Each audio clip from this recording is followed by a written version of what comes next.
region of the heart will be cardiac comeback. What's cardiac comeback? Protrusion of the heart region je. Portion of the Heart region je extension je. portion of the Left ventricle. portion of the bones. Oh, okay. Portion of the bones. So first you look cardiac comeback. So in inspection, no touching. Okay. Patient is here. You are in front of the patient. Just look. Cardiac comeback. So in this case, there's no cardiac comeback. So absence of cardiac comeback. Okay. Next, we go to point of maximal impulse. Okay. Point of maximal impulse. What's that? Apex. Apex speed, of course, apex speed. Where are you supposed to stand for? To look point of maximum impulse. In front of the patient or where? Behind? Laterally. So you go laterally or you go that side or this side. Anywhere. Okay, you stand laterally and you look. Point of maximum impulse. Normally, where is the apex beat? Fifth intercostal space. So you look at your fifth intercostal space from here. Can you see pulsation? Okay, can you see any pulsation? No. So absence of pulsation of apex beat. Okay. When can you see pulsation of apex beat? In which type of patient? Enlargement of right ventricle. Norm. In which type of asthenic patients? Yes. Asthenic patients, pulsation of apex beat is visible. Okay. So in this case, it's not visible. So you just say apex beat is not visible. Okay. Then you come back to front. Next will be cardiac beat. Cardiac beat. In which part of the body you look for cardiac beat? For the intercostal space. Are you sure? For the Cardiac. cardiac beat. Cardiac beat mana? Just in your In which part would you look for cardiac beat? Yes, I recall that je. Cardiac beat in the It's left for us to know. No. Oh, you mean that space? usually we look here like in the epigastric area here. In this area we look for cardiac beat. Okay.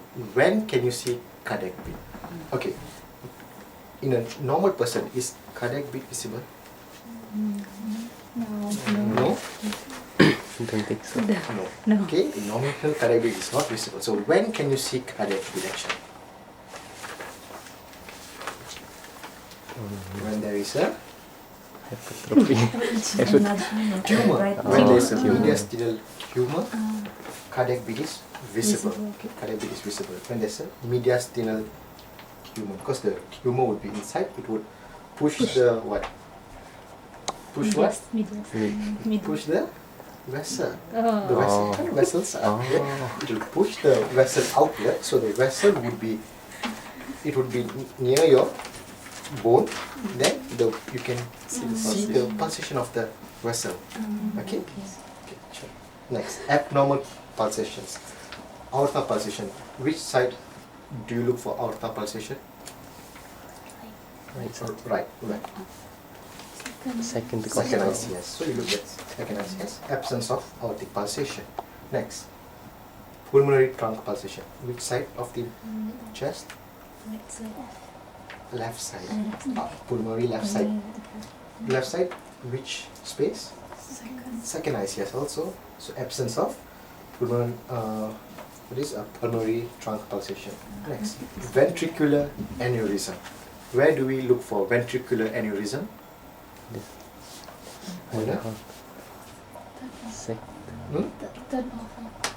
Fourth or fifth. Fourth or fifth ICS. Where? Left or right? Left. Left.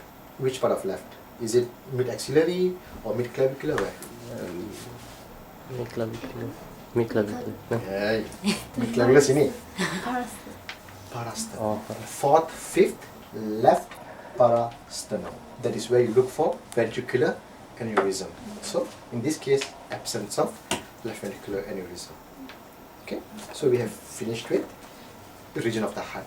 So it's up to you. You can see first everything, then you can explain one by one, or you can say first cardiac comeback, absence of cardiac comeback, then you just move on to the next, or you look everything and then you give your general conclusion. Absence of cardiac humpback, absence of cardiac beat. It's up to you, which you feel comfortable. But all this you cannot hafal. You must hafal all this. In the exam you can't be holding the paper. Okay, nothing in your hands. Okay, next, region of the neck. So here also, no touching the patient. Okay, first, aortic arch pulsation. Where do we look for this aortic arch pulsation? Yes, in the jugular fossa. So in this case, absence of aortic arch pulsation. Next, carotid arteries pulsation. Where do you look for carotid arteries pulsation? On this side and this side. So you look. What is that side called? Which one? What is that side called? What muscle is this? I mean, what is that? If she asks Oh, this, right? carotid arteries pulsation. Do we have to ask question to understand? No, usually you don't need, because it is very visible. Because your carotid artery is here, so you can feel the pulsation. So you don't need the patient to turn. You can just look at both sides. Absence of carotid arteries pulsation. But when you can see carotid arteries pulsation? When? In which cases you can see? Aortic arch pulsation. When can you see? Hypertrophy of the heart. Maybe. Yeah, hypertrophy, yes, but what's the main cause? Aortic arch. So something to do with the aorta, right? So aortic insufficiency. Okay, you can see aortic arch pulsation. Okay, that if it's something to do with aorta. Something out of aorta, extra aortic pathology. In where? Which are the cases? Thyrotoxicosis. Okay, in thyrotoxicosis, visible aortic arch pulsation. Okay, but you must also remember, in asthenic patients, when they are very, very thin, it's visible. Okay, but usually it's not visible. Okay. Next, engorgement of jugular veins. Which vein? Engorgement of jugular vein. Which vein? Which vein? Okay. So, engorgement. So the same thing. You look here. Look for the engorgement of the jugular vein. So usually it's not visible. So you say engorgement of jugular vein is absent. But when can you see engorgement of jugular vein? Why I'm asking you all this is because in practicals they would ask. It's not only practicals, because if the teacher is Dronova, right? She won't be asking you anything. She will be just standing there. Scarface would be there. Julia would be there. What's the other name? Yelena is Scarface, right? Scarface, Irina. Julia, or the one in Irina and the one more in Dimitri. not Dimitri, the some lady in Sayusnaya. What's her name? Oh, that model. Anna. Is it? Anna. Yes, Anna Tibazova. They would be there asking you questions. So they would ask, why not this, why not that. So you must know. Okay. So when can you see engorgement of jugular veins? Jugular vein, where's jugular vein? What? Think. Where's the vein? In which pathology you can see? Anything that causes the CVP to increase. Yes, Yeah. CVP. So that's what the cause? increase in what volume? Jugular vein. Venous. Systemic volume. Increase in systemic volume would cause engorgement of jugular vein. Another pathology. What other pathologies? Very frequent. Everyone, most of us. I mean, not us. Most of the people would have this. Systemic hypertension. Okay. In systemic hypertension also, engorgement of jugular vein is visible. And another one would be where? In tricuspid regurgitation. In tricuspid regurgitation, engorgement of jugular vein is also visible. Okay. Next, we finish with this. Next, regular venous pulse. Okay, regular venous pulse. When you are going to inspect about regular venous pulse, what is the position of the patient? Regular venous pulse. Position of the patient is Regular venous pulse. How do you measure? Lying down. How do you see? Patient supposed to stand or sit? Lie down. About Lying 45 down, degrees. Lying down. Patient has to lie. Okay? Patient has to lie. And then regular venous pulse, there's what is negative or positive. So for normal, it's negative or positive? Negative. Why negative? Why it's negative? How do you know it's negative? How are you going to check? How are you going to verify that it's negative? What are you supposed to compare with? When you say this venous pulse is negative, with what do you compare usually? The height. The height of the pulse. No.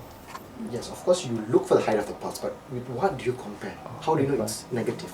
Because we say negative is normal. Arterial pulse. With what do you compare? With your apex speed. You compare it with your apex speed. So, what's with the apex speed and the this venous pulse? It must be asynchronous. Okay, your jugular venous pulse and your apex speed must be asynchronous. Okay, so the pulse is asynchronous with the apex speed. If it's positive, it is synchronous. Okay. So in normal, jugular venous pulse is negative. Why negative? It is asynchronous with the apex beat. Okay. What does asynchronous mean? Asynchronous means not symmetrical. I'm Asynchronous. surprised. Synchronous means they are Same time. no the same time. Pulses. Asynchronous, that means first here, then here. First, second, first, second. It's like your normal heartbeat. S1, S2, S1, S2, S1, S2. Okay. It's asynchronous. And when do you get positive venous pulse? In which disease? Which disease? Tricuspid regurgitation and right-sided heart failure. Okay? Right side heart failure or tricuspid regurgitation, you can see positive venous pulse.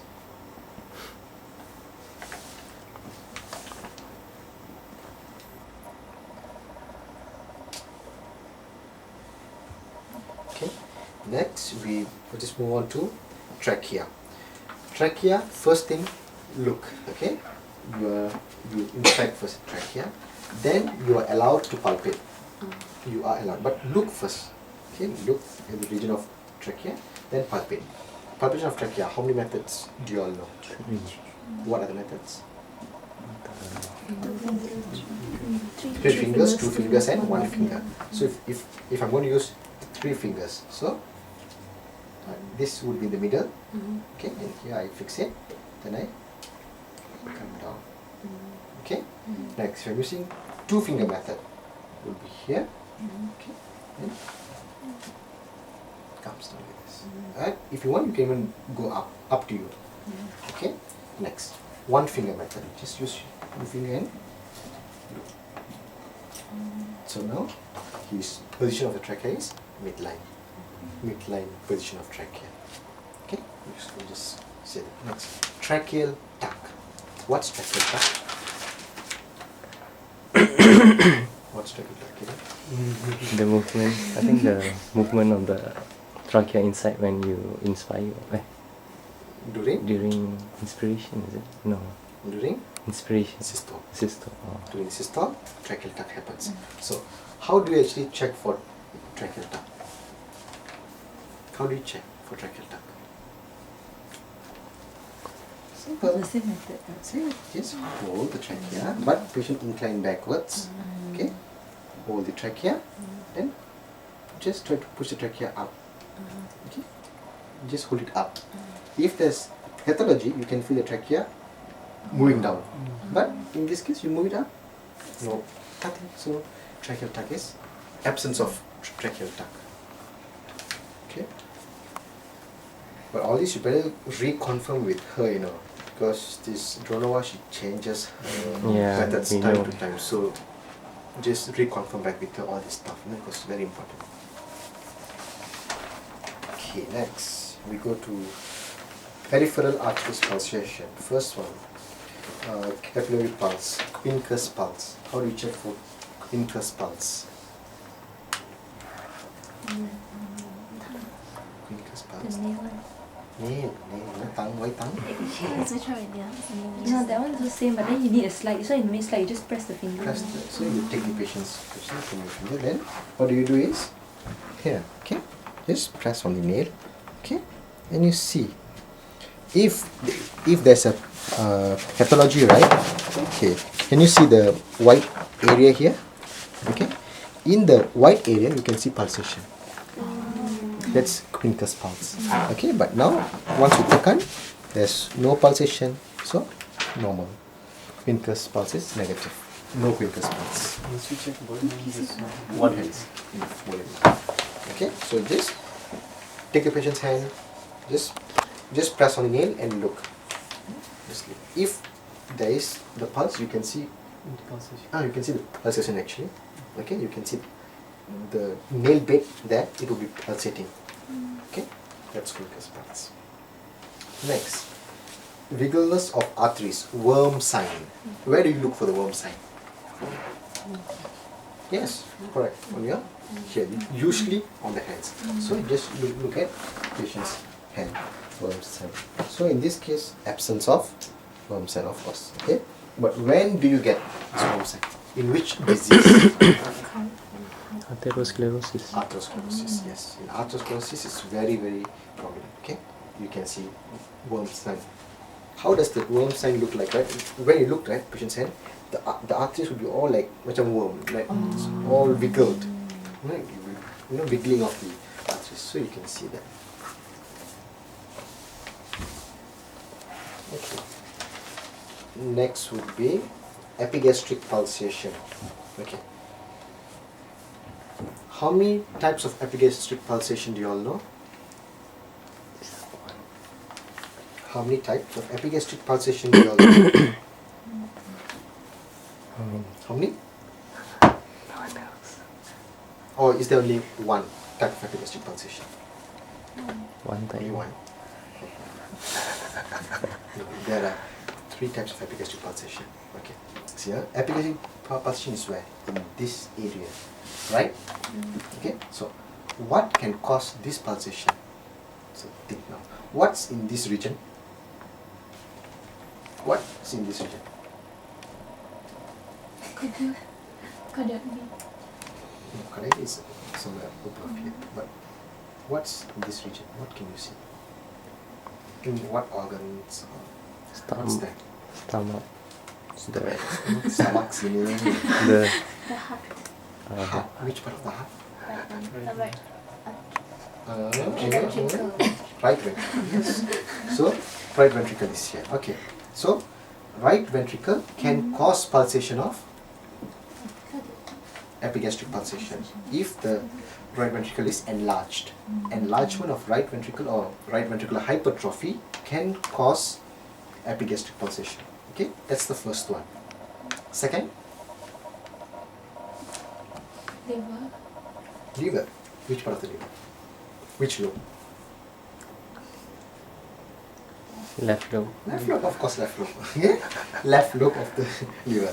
So your this liver is here, kan? It goes like this. It comes here. Betul?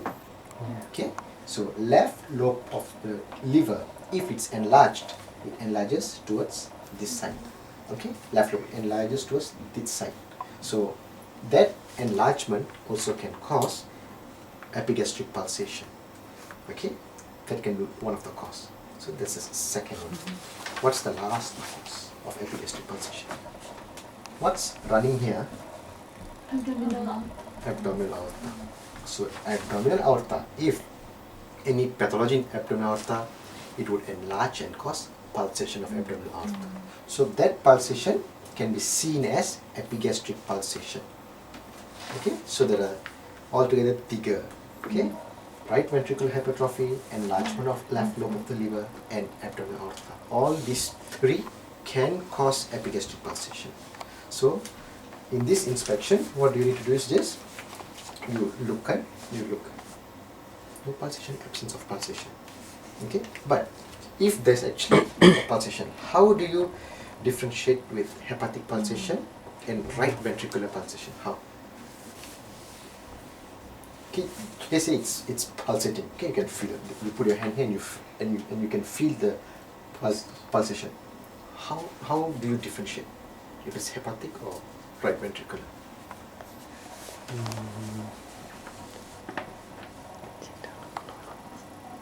How? The flash sign. Not flash sign. The Flash sign is different. If it's right ventricular enlargement, your pulsation is only from one direction. The pulsation will be coming from here. Okay? Because here's your heart, kan? So when you put your hand, you only can feel the pulsation in one direction. Okay, but if it's because of hepatic pulsation, okay, hepatic pulsation, the pulse would be expansible pulse. That means it's like not coming from one, but it's like the whole thing. You can it's like it will be like radiating, expansible. No, it expanses. So once you put your hand here, you can feel like your whole hand is being pushed. So that's because of hepatic pulsation. But once you put your hand, you feel the pulse coming from one direction, then that's because of right ventricle. Okay? This is not in inspection, but No, this is only under inspection. but you can No, you don't touch. You don't then touch how it. do you Like say Shakil, say when we inspect, we see there's pulsation. Then then how do we? Oh, you mean how you know if it's? Ah. No, this I'm telling you if you want to know. I see. I mean for exam, this is under inspection. I But see. for your future, I see. in your future practice, of course you need to put, right? Without putting, you wouldn't answer. But Okay. if she asks in exam, tell me how do you, so then of course you need to tell. So in I this see. case, I have to palpate the patient. No, you have to inform them, no? If they ask you, how do you know? Which, so in this case, I have to palpate at the epigastric region, and then you tell the characters of this pulsation. Okay. Next, flash sign. How do you do flash sign?